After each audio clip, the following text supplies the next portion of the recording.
Okay,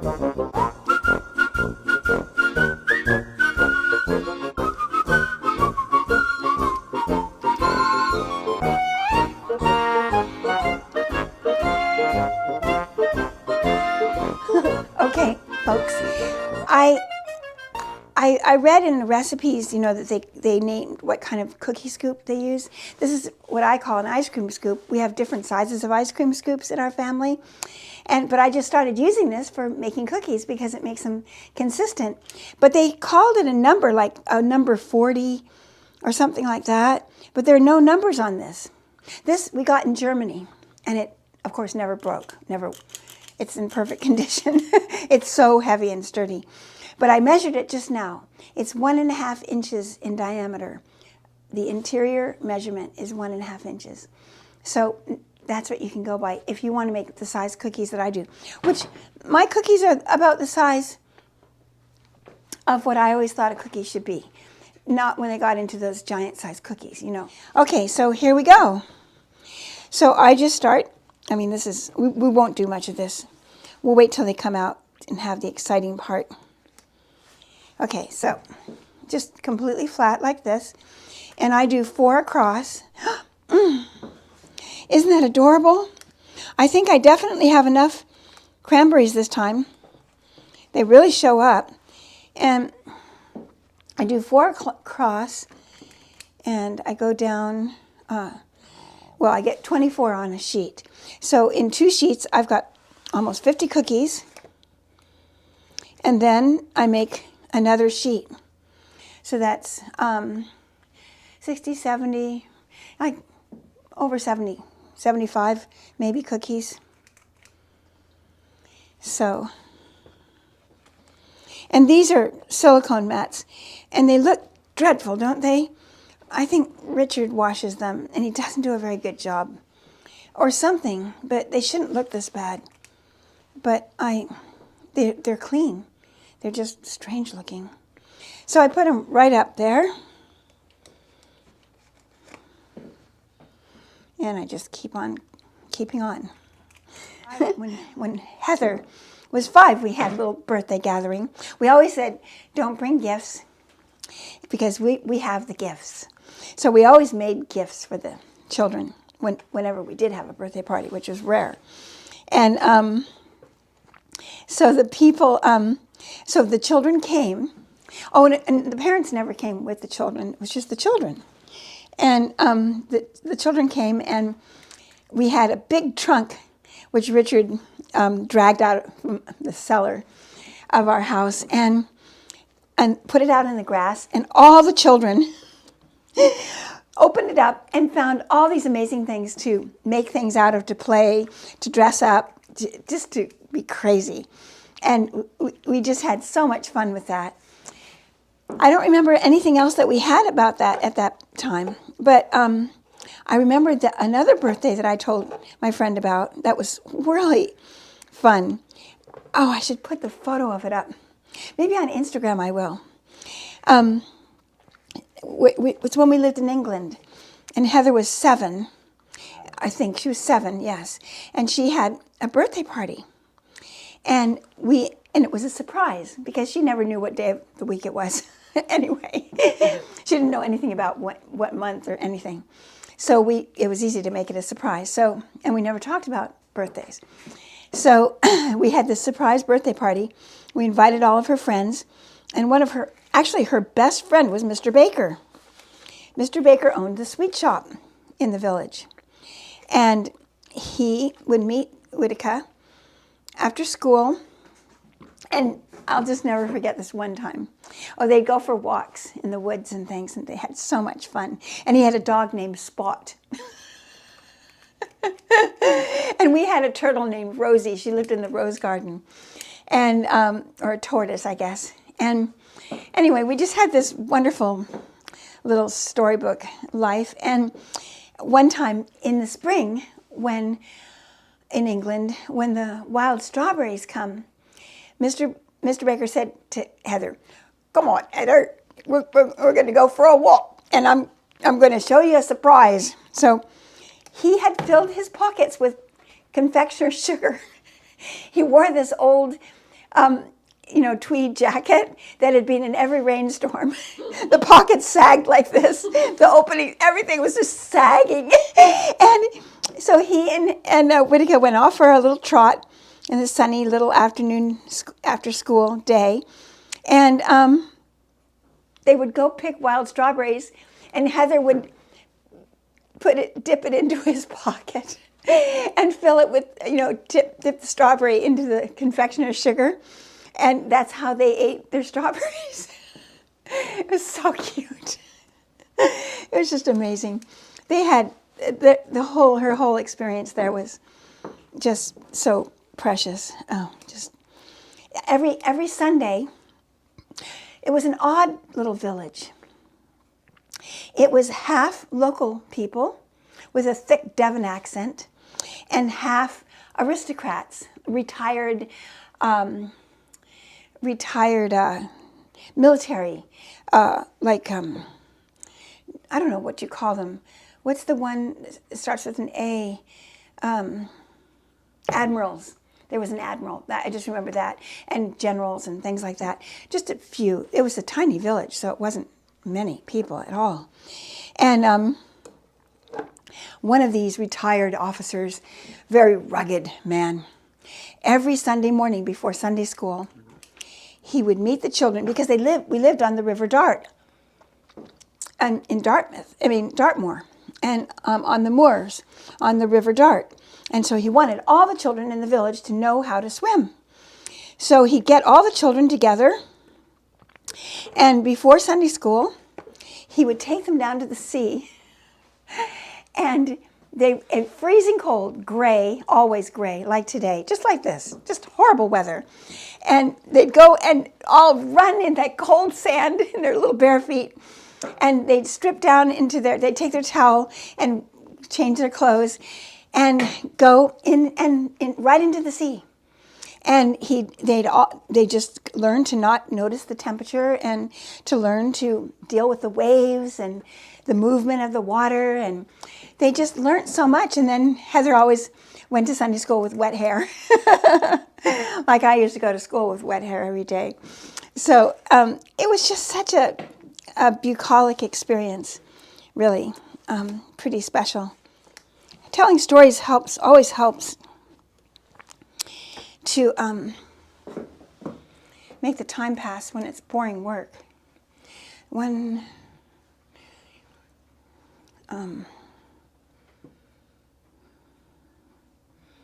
I think these are a little closer together than they need to be.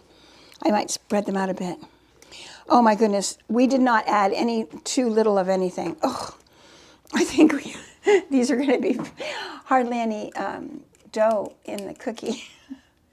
And you see, when we do this is when they're half baked, when they're really still mushy in the middle, but starting to get a crust over the top. I'll open up the cooker and I'll show you how I do it. And then I kind of smear them with the back of a spoon to expose the wetness. And then the wetness grabs on to the salt, tiny little bit of salt, just a few little particles, and to the sugar, and the crunchy sugar. And what's great about it is then it bakes longer, and it bakes without falling off the biscuit. And I think it's so funny because I'm so glad I put the sugar on the outside now, because there was no such thing as a crunchy, subtle crunch. You could not taste anything crunchy. So now with it on the outside, you do, and it's really delicious. Okay, so I'm making these go to the outer limits so that they have as much room as possible. If they stick together, it's not the end of the world, but I like them to have a space. And then I think they'll be fine now. Okay, so in they go. And for how long, nobody knows, because we just don't know. I just have to check on them every once in a while. It's 360 degrees. Not 350, but 360. So that extra 10 degrees is pretty special, I guess. Now we'll do another batch. Well, it's that one. That one, by the time I have this batch done, that one will probably be ready to put the little parts on, the salt and the sugar. I'm almost finished with 2 trays. This may even make more cookies this time because I added a lot more ginger. We'll see. There's no shortage of chocolate, though, I can tell you that. There's so much in here.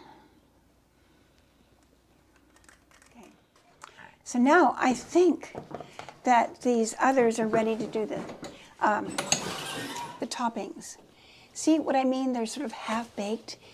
The top of them is a little bit hard and dry. And then I'll put these in, and I'll show you what I did. I mean, this may not be the right way, but it's what I did. I would go like this, kind of tear them up a bit, because it needs to have something to stick onto. You see? Otherwise, it will just roll off the tops. And if you put it on when they're still wet, they're a ball. So there's really no other time to do this. So remember, this amount is, I make it used for all the cookies, what I have here. Okay, now the salt. Now the salt's very delicate. Just a few.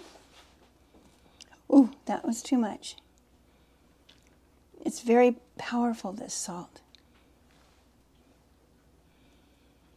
Oh, I want to try to get that one off and do another one. There. It's just a few flakes. Ooh.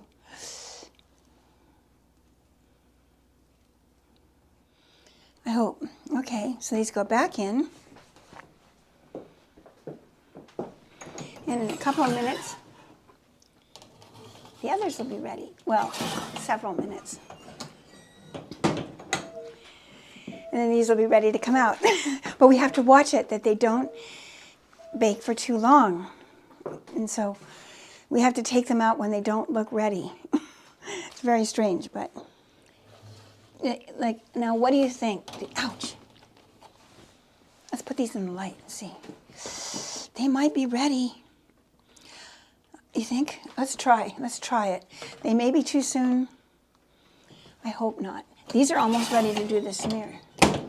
And then they say you should wait a little bit before you take them off. But what I do is this. I forgot. I do this. So that it doesn't have to wait as long, because the sheet keeps it too hot. I hope they're not too soon. This is the soonest I've ever taken them out. But they are beautiful, aren't they? You see, I should only be able to get one more batch, but I think there's enough for 2 more batches here. Oh gosh, I hope they're not too raw. Oh, I hope.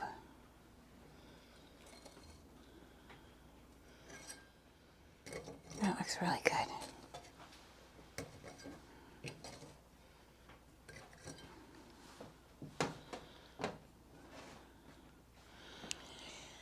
Okay. Better get the next batch quick before it's too late.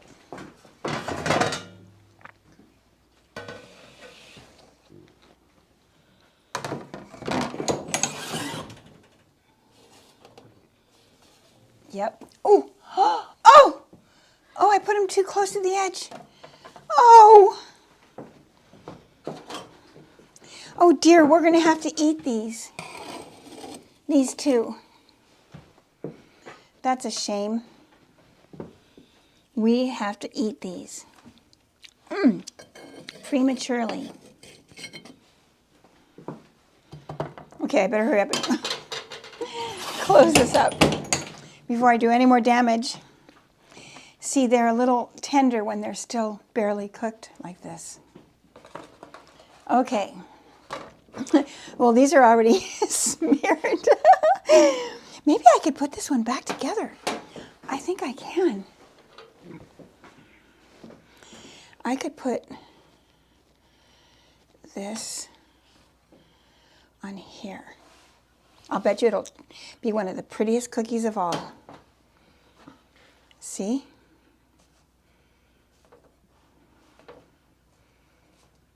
See, if it's too dry, the sugar won't, or oh, I'm trying to get them to sort of explode. Oh, beautiful.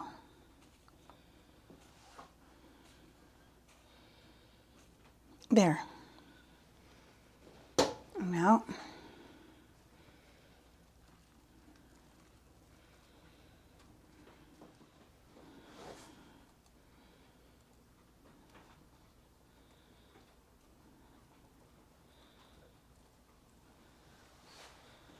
okay, back into the oven.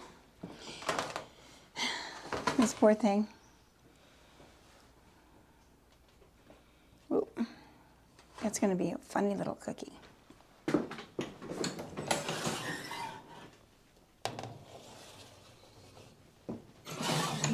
Okay, everybody, this is the last batch. We left the oven door open, which warms up the galley for dinner tonight, which will be fun. And these I don't want to talk about it all the time because it sounds like I'm thinking that these are the best cookies in the whole world. But according to my friend and to Richard, they are.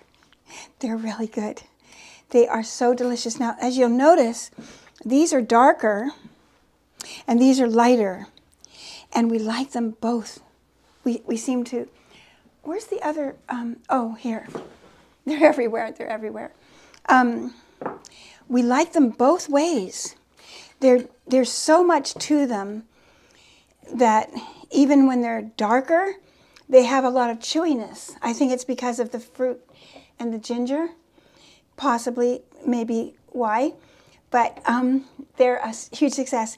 And what we made 88 cookies. 88. Isn't that wonderful? Oh, it's just so great. So look at this. It's just, each one is so individual. They're just so, each one is just so, they have their own little preciousness. Oh, this one's a little hot. Take it off of there. Look at this one, this little lump coming out the side. And every one, when you bite into it, you just don't know what you're going to get.